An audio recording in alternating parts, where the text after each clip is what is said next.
Bueno, vamos a hablar de renacimiento artístico, está ligado al humanismo, vienen juntos, vos te vas a dar cuenta que es prácticamente lo mismo, nada más que el humanismo lo vemos desde la perspectiva de la literatura y la perspectiva de la filosofía, quizás acá es desde el arte, renacimiento artístico.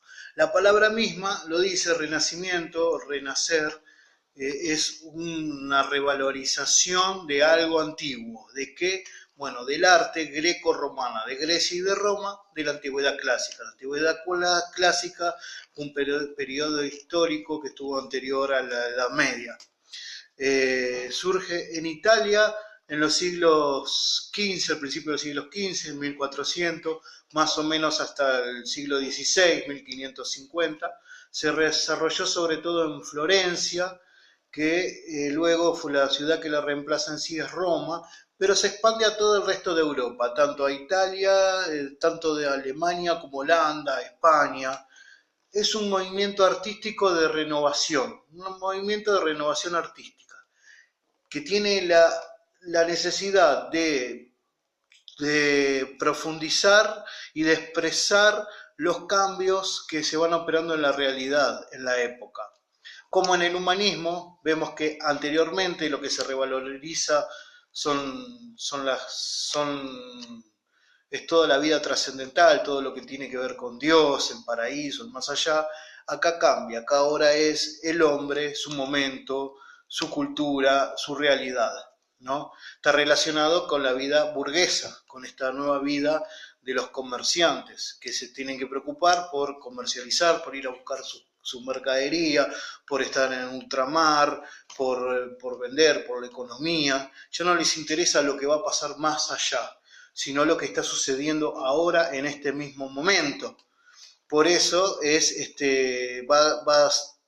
va a remarcar sobre todo la realidad de la época, ¿no? Vamos a ver en cuanto al arte que ya no son las pinturas ni las esculturas de Jesucristo, de Dios o escritos bíblicos, sino que lo que más se va a señalar es la vida del hombre, cómo es en su naturaleza, el hombre comiendo en una mesa, quizás en un campo, algo que tenga que ver con el trabajo del ser humano. Todo eso tiene que ver con el renacimiento artístico, ¿no?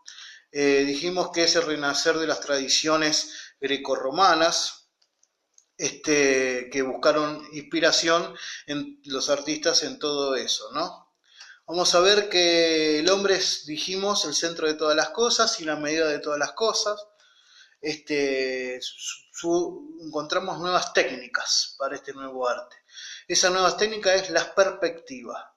La perspectiva es poder pintar con mayor realidad y con mayor precisión, tanto en la pintura como en la arquitectura. ¿Qué es la perspectiva? Bueno, en un cuadro vas a ver un hombre en una mesa, por ejemplo, con una taza, lo vas a ver con una taza, lo vas a ver con una fruta, y vos vas a ver el cuadro que todo tiene una coherencia. La taza no es mucho más chica que, por ejemplo, que una banana, o mucho más grande la banana que la mano del hombre, o un pan. No, no, todo tiene su medida justa y exacta y está como a diferentes distancias. Ya no es algo plano, sino sobre el plano se ponen a diferentes distancias. Se hace un punto de fuga, por eso es muy del arte, ¿no? No vale la pena explicarlo tanto, donde todo va para un mismo lugar y donde vas a ver diferentes, no sé, diferentes tamaños de cosas, pero con cosas reales, ¿no? Vas a encontrar un hombre mucho más grande que un árbol, y si está mucho más grande es porque el árbol está más en el fondo y el hombre está más cerca. Eso es la perspectiva, es una técnica que se empieza a usar ahora.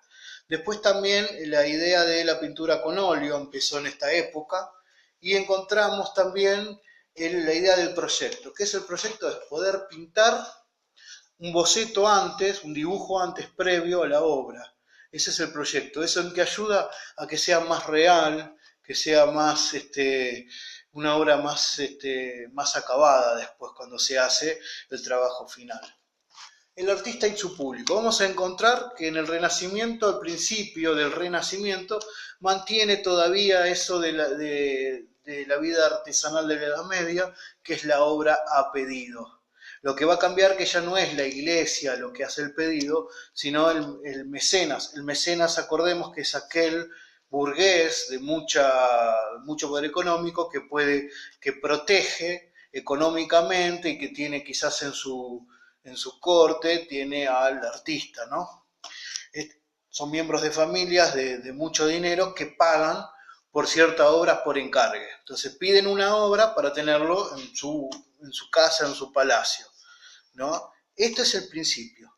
Vamos a ver que hay familias ricas de la burguesía, que son una élite. Élite es un grupo importante de gente, un grupo distinguido y lo que hoy conocemos como VIP, ¿no? De gente de dinero que promueve estas obras.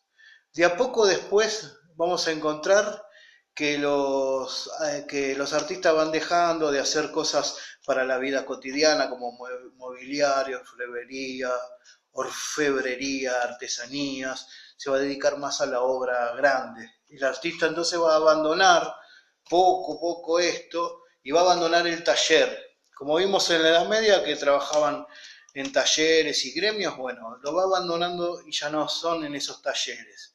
Ya ahora de a poco se va a convertir inclusive en intelectuales libres. Ya no van a hacer obras por pedidos. Recordemos que este es un proceso, ¿no? Al principio el Renacimiento eran obras pedidas por estos burgueses. De a poco va pasando el tiempo y ya es el artista mismo el que decide qué obra hacer, cómo hacerla. Y este artista va teniendo un reconocimiento social y económico. Es como hoy en día los famosos, ponele, ¿no? Empiezan a tener un rango social importante y empiezan a hacer obras por su propia voluntad. Y empiezan a haber colecciones de artes.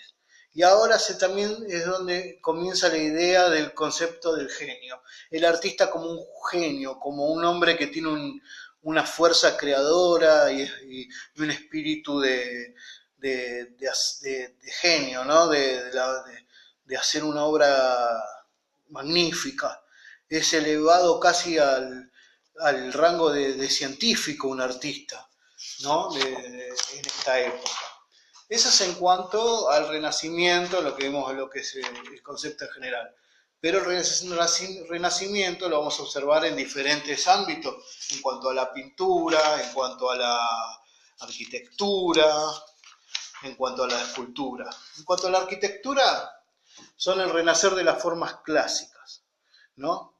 En el mundo anterior, el mundo medieval, se ve el mundo basado en la fe, del pensamiento medieval. Esto fue reemplazado por el fundamento en la razón ahora. Y se recuperan modelos de pensamiento y de formas de trabajar las cosas, como vimos, del orden arquitectónico grecorromano. Entonces empiezan a usar columnas dóricas, columnas jónicas, columnas corintias, toscanas y otro tipo de columnas como las columnas compuestas que son, vamos a decir, son órdenes griegos y romanos de cómo construir, ¿no? Se empiezan a utilizar la bóveda, los arcos. El ideal del edificio renacentista es el compuesto que tiene formas simétricas y regulares. Vemos la razón puesta aquí, ¿no? Después, lo que había en la Edad Media, que eran quizás el tema de las iglesias, acá se va a llevar al palacio, ¿no? Dedicado para la residencia de la burguesía, del hombre. Ya no es lo arquitectónico para Dios, para la obra de Dios, para la iglesia, sino las catedrales. Ya no es hacer las catedrales, sino ahora ya se va para lo que es el palacio, la residencia del hombre, ¿no? Esto es, dentro de todo, lo que es un resumen de lo que es la arquitectura. O sea, volver con las formas que se utilizaban en Grecia y en Roma, de forma de construcción, de bóveda, y hacer para el hombre. Bueno, nos quedaría ver la escultura y nos quedaría ver la pintura que tengo los adelantos científicos. Tengo miedo de no llegar con la memoria, pero vamos a ver si puedo ver el tema de la escultura. Se busca la expresividad y el movimiento. La escultura renacentista se distingue por una marcada de concepción naturalista, el hombre en su movimiento natural.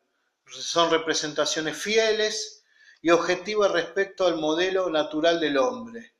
Se centra en el hombre sobre todas las cosas, en reproducir su cuerpo, toda su capacidad expresiva, los músculos, vas a ver todas las expresiones en las caras, en los músculos de las obras de esculturas de esta época, ¿no? Es remarcar sobre todo al hombre, ¿no? Al hombre como ser humano, pero sobre todo al hombre masculino, ¿no? La tendencia a la monumentalidad, a hacer todo en grandes dimensiones y bien complejo también. Se empiezan a recuperar las líneas curvas, bueno, es lo que empieza a ver en cuanto a la arquitectura. Tenemos a Donatello, en cuanto a la escultura, tenemos a Donatello, a Miguel Ángel Buonarroti, más conocido como Miguel Ángel. Son los más importantes, ¿no?